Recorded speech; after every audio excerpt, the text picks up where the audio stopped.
மூன்று ஆட்கள், பிதா, குமாரன், பரிசுத்தாவி, மூன்று ஆட்கள். அந்த சத்தியம் தவறான சத்தியம். பிதா, குமாரன், பரிசுத்தாவி மூன்று ஆட்கள் இல்லவே இல்லை. பிதா ஆட்கள் இல்லை. அவர் சாயலான அவருடைய சாயலை நாம் படைக்கப்பட்டோம். அதனால் பிதா மனுஷன் அல்ல, அவர் ஒரு ஆளும் அல்ல, ஆழ்தன்மையும் அல்ல, சாயல் தன்மை கொண்டவர், ஜோதியானவர், மனித ரூபத்தை கொண்டவர் அல்ல. அவருடைய சாயலில் மனித ஆத்மா படைக்கப்பட்டிருக்கு. ஆமென். ஆனால் ஆண்டவராய் இயேசு கிறிஸ்து மனுஷகுமாரனாய் இருப்பார். பிதா மனுஷகுமாரனாகவும் மனுஷனுடைய பிதாவாகவும் இருக்க மாட்டார். மனுஷனுக்கு பிதாவாய் தேவன் பிதாவாக இருக்கிறதுக்கு என்ன காரணம்னா, குமாரன் வழியாக தான் நமக்கு பிதாவாக இருக்கிறார். அல்லேலூயா. அதனால அவர் ஒரு ஆள் தானே, நமக்கு அப்பானா அவர் ஒரு ஆள் தானே? இல்லை, அவர் குமாரன் ஜீவ வார்த்தையானவருக்கு அப்பா, மனுஷகுமாரனாய் இருக்கிற சர்வவல்லமையில பிதாவோடு இருக்கிறவருக்கு அப்பா. அவருடைய ஜீவனை பெற்றதுனால நம்ம ஆத்மா அவருடைய ஆவியை பெற்றதுனால, அவர் வழியாக பிதாவுடைய ஆவியை பெற்றதுனால நாம் அப்பா பிதாவுக்கு பிள்ளையாய் இருக்கிறோம். நாம் மனுஷனாக இருந்தாலும் பிதா மனுஷனாக இல்லை. பரலோக அறிஞர்கள் அவர் ஜோதியா இருப்பார், அவர் ஒளியா இருப்பார். அவர் சாயல் நம்ம ஆத்மா இருக்கக்கூடிய, நம்ம சாயல் அவர் இல்லை. குமாரனாய் இயேசு கிறிஸ்து அவர் பூமியில நம்முடைய சாயலை எடுத்து போய், அதனாலதான் மனுஷகுமாரன் சொல்றார், நம்மளை பெருமைப்படுத்துறார். ஏன் பெருமைப்படுத்துறாருன்னா, மனிதன் பிதாவிட போகக்கூடாதுன்றது நீதியானது. பாவம் மனுஷன் பிதாவிட போக முடியாது. இருந்தாலும் ஒரு பரிசுத்த மனுஷன் பூமியிலிருந்து பிதாவிட போயிட்டுன்னு மனுஷனாய் வெளிப்படுகிறார். அப்ப பிதா மனுஷனா வெளிப்படுறாரா? இல்லை. இப்ப வெளிப்படுகிற பிதா கிட்ட வெளிப்படுகிற மனுஷன் ரெண்டு பேரும் பிரிய மாட்டாங்க. இயேசு கிறிஸ்து மனுஷகுமாரனா இருப்பார், பிதா மனுஷ ரூபத்தில் இருக்க மாட்டார். அதனால ஆள் தத்துவம்னு சொல்லக்கூடாது. ஒரே தேவனாய் இருப்பார்கள், இருவர் இருப்பாங்க. அந்த பிதாவுடைய மாட்சி குமாரன் நிறைஞ்சிருக்கும், ஆனா பிதாவும் இருப்பார். இவைகளை மனிதனுக்கு புரிய வைக்க முடியாது, புலப்படாது. ஞானத்தால் புரிந்து கொள்ளணும். ஆமே, மனித புத்திக்கு எல்லாரும் எட்டாதது. ஆனா மனித புத்தி பிரகாரம் சொல்ல முடியாது. ஹல்லேலூயா. அதனால இயேசுவும் பிதாவும் ஆவியானவரும் மூன்று ஆட்கள்னு யாரும் சொல்லக்கூடாது. தேவ ஆவியானவர் யாருன்னா, உங்களுக்குள்ள வராத வரைக்கும் அவர் ஆவியானவரே அல்ல. அவர் பரலோகத்தில் ஆவியானவராக எங்கேயும் உட்கார்ந்து இருக்கிறது இல்லை. அவர் பிதா முன்னால் அக்கினி பந்தமாக 7 கண்களாய் அங்கே இருக்கிற ஆவி, அது பிதாவிடம் புறப்பட்டுக்கிட்டே இருக்கிறது. அது கண் நிறைந்த ஆவிகளாக பூமியை நிரப்பிக்கிட்டே இருக்கிறது. அது குமாரன் அந்த ஜீவனை கொடுத்து பிதாவிடம் ஆவியை பெறுகிறார். அந்த ஆவியை பெற்று பிதாவிடம் எப்படி கண்கள் நிறைந்த ஆவியை விண்ணும் மண்ணும் நிரம்பி போகிறதோ, அதே போல குமாரன் விண்ணும் மண்ணும் நிரம்புகிற ஆவியாய் போகாதபடி விண்ணும் மண்ணும் காண்கிற ஆவியாய் குமாரன் இருந்து அவருக்குள்ள நித்திய ஜீவன் வழியாக நித்திய ஜீவனை விரும்புகிற பிள்ளைகளுக்குள்ள மட்டும் வல்லமை ஆவியாய் போகிறது. நான் சொன்னது புரியுதா? பிதாவுடைய கண்கள் நிறைந்த ஆவி, 7 ஆவி விண்ணும் மண்ணும் போயிட்டு இருக்கு, கண்கள் கொள்ளாமல். அது பாவ மனுஷனுக்குள்ள வராது. ஆனா எல்லா விண்ணும் மண்ணும் போகும், எல்லாத்தையும் அறிந்து கொண்டு இருக்கிறது. பிதா அறிந்து கொண்டு இருக்கிறார். ஆமே, அது அவருடைய ஆவி. அது யாரு பெற்றுக்கொண்டா? ஆண்டவராய் இயேசு கிறிஸ்து பெற்றுக்கொண்டார். பெற்றுக்கொண்டு அனுப்புகிறார். எங்க அனுப்புகிறார்? விண்ணும் மண்ணும் அனுப்புறது இல்லை. எந்த ரட்சிக்கப்படுகிற பிள்ளைகள் இருக்கிறாங்களோ அவர்களுக்குள்ள அந்த ஆவியை அனுப்புகிறார். அந்த ஆவி எதுல வருகிறது? ஆண்டவராய் இயேசு கிறிஸ்துடைய இரத்தம் நித்திய ஜீவனுக்குள் அது இணைந்து வருகிறது. ஆண்டவராய் இயேசு கிறிஸ்து நித்திய ஜீவனை யார் விரும்புகிறார்களோ அவர்களுக்குள்ள அந்த ஆவி இணைந்து ஜீவன் வழியாக வருகிறது. நித்திய ஜீவன் இல்லாத உள்ளத்துக்கு அந்த ஆவி வரவே வராது. ஆமே, அது வல்லமையின் ஆவி. என்ன ஆவி? வல்லமையின் ஆவி. அந்த வல்லமை எங்க பெற்றாரு? பூமியில பெற்றார். இதாகிட்ட பெற்றது என்ன செஞ்சாரு?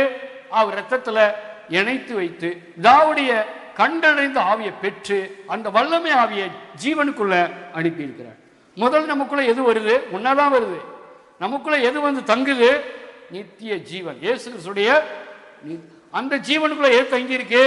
பிதாவுடைய உன்னத வல்லமை ஆவி. புரியுதா? ஜீவன் போயிடுச்சுன்னா, இயேசு கிறிஸ்துவோடைய நித்திய ஜீவன் விலகி போயிட்டா எது வெளியே போயிடும்?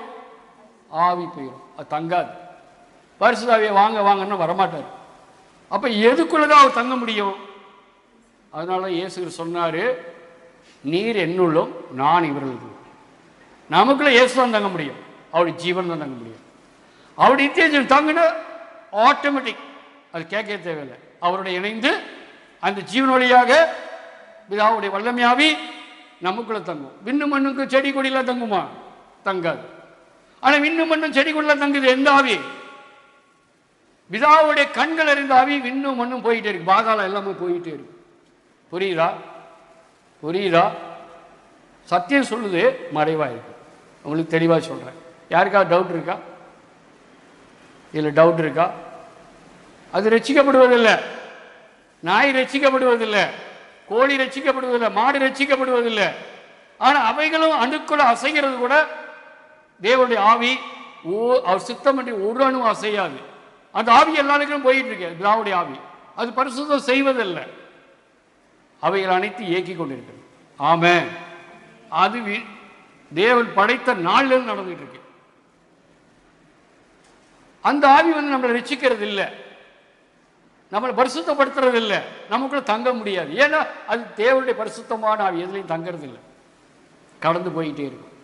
அது விஞ்ஞான முறையில் அதுதான் இது இல்லை. ஒரு எக்ஸாம்பிள் சொல்ல, நியூட்ரினோன்னு சொல்லுவாங்க. விஞ்ஞானம் ஆராய்ச்சி பண்ணிட்டு இருக்காங்க. நியூட்ரினோ பல மலையில் கீழே போய் ஆராய்ச்சி பண்ணிட்டு இருக்காங்க. அது மலையில் உடச்சிக்கிட்டு பாதாளத்தை உடச்சிக்கிட்டு போயிட்டே இருக்குமா, இந்த பூமியை உடச்சிக்கிட்டு போயிட்டே இருக்குமா நியூட்ரினோ. அடுத்து அப்படியே வெளியாயிருமா, திரும்பி ரிட்டர்ன் ஆகாதான். வெப்பம் கூட வந்து திரும்பி வெப்பம் நைட்டில் வெளியாயிருது. நியூட்ரினோ மட்டும் அது போயிட்டே இருக்குமா. அதை தான் கண்டுபிடிக்கிறாங்க, முடியல இன்ன வரைக்கும் கண்டுபிடிக்காத நியூட்ரினோ மட்டும்தான். சூரியனுக்கு போகுது, எது போகுது?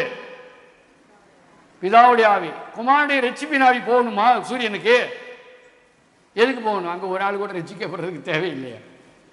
அப்ப குமாரனுடைய ரட்சிப்பின் ஆவி எங்க போகுது?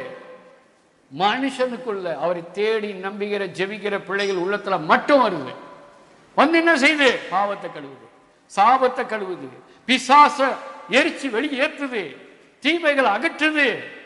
ஆமா, நோய் பேய் பிணி சாப கட்டுகளை உடைக்குது, விடுதலை கொடுக்குது. அப்படிப்பட்ட வல்லமை பிள்ளைகளா மாத்துது. அவரை கொண்டு இன்னொருத்தவங்களுக்கு விடுதலை கொடுக்க வழி நடத்துது. ஆவியானவர் வல்லமை, அப்பா பிதாவுடைய வல்லமை. ஆண்டவராய் இயேசு நித்திய ஜீவன். அவருடைய புறப்பட்டு வந்து மனுஷனுக்குள்ள வந்து அவருக்கு என்ன பேராயிருது? உள்ள வந்த உடனே ஆவியானவர் உங்களுக்குள் வருவார், உங்களுக்குள் வந்து ஆவியான செயல்பட்டுவார் சொல்லியிருக்காரு. ஆனால் நான் பரிசுத்த ஆவியை அனுப்புன்னு சொன்னார், ஆவியானவர் அனுப்புன்னு சொல்லலை. உன்னத வல்லமை அனுப்புன்னு சொன்னார். உன்னத வல்லமையின் ஆவியானவரை ஒரு மனுஷனை அனுப்புன்னு சொல்லலை. அனுப்பினா ஒருத்தவர் தான், அவர் எல்லாருக்குள்ளேயும் தங்க முடியும். அது ஆவி.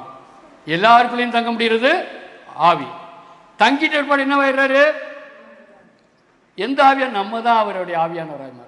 நம்ம வழியாக அவர் ஒரு பர்சனாக மாறுறார். நமக்குள்ள இருந்து நமக்குள்ள விலகிட்டா ஆவி. நான் உங்களோட பேசி கொண்டிருக்கிறேன், கடவுளுடைய வார்த்தை என்னவா வருது? ஜீவனும் ஆவியுமாய் வருது. கேட்குறீங்க, உங்களுக்குள்ள என்னவா வந்துருது? ஜீவனும் ஆவியுமா. ஜீவனா இயேசு கிறிஸ்து நித்திய ஜீவன். பெற்றிருக்கிறவங்களையெல்லாம் பெற முடியும்.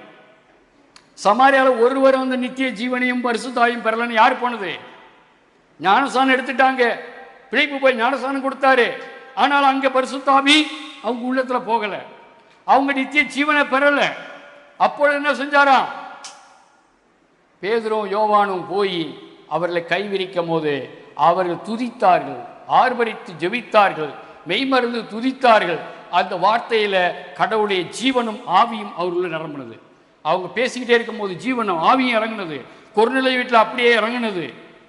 பேதுரு பேசிக்கிட்டு இருக்கும் போது ஜீவன் ஆவி இறங்கி அவங்க துதித்தார்கள். ஜீவன் ஆவியும் பெற்ற மக்கள் என்ன செய்வாங்க?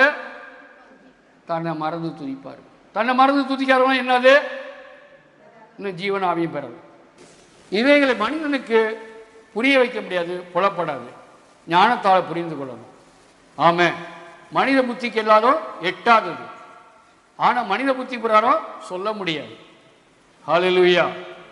அதனால இயேசுவும் பிதாவும் ஆவியானவரும் மூன்று ஆட்கள்னு யாரும் சொல்லக்கூடாது.